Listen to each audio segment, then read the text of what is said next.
Started as a photography project, a New Mexico man using his creativity to honor the state's veterans in a very special way. News 13's Gabrielle Burkhart shows you how that project is quickly growing. I'd like to be able to say I gave more than I took. If I was young, I'd do it again. Every veteran has a story. One of the greatest adventures of my life. And it's Nick Lehman's goal to capture the faces and history of New Mexico's veterans with his New Mexico Valor Project. They're our neighbors, basically, and our family members and our friends and co-workers. He spent the last couple years meeting veterans around the state, taking their portrait and asking them a question. What does it mean to be a veteran?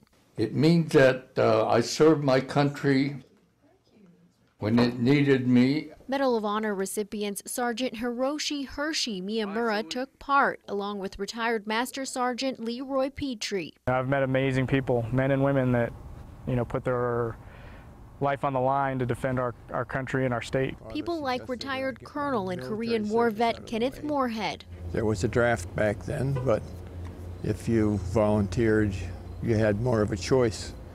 So that's what I did. Moorhead served 37 years in the military. Lehman says there's no hidden political agenda in his website. If anything, he wants it to start more conversations with people. Get to know your neighbor, get to know your family member. He plans to interview hundreds of veterans. She loved this country. She's very patriotic. And ultimately turn their stories and portraits into a book. It's been my life. Preserving a history of New Mexico's heroes. These stories need to be passed down to generations. Gabrielle Burkhart, KRQE News 13. The project creator hopes to include at least 300 veterans with ties to New Mexico in that book. Now, anyone who's interested can participate. You can find more information and a link to the website in our story on our KRQE app.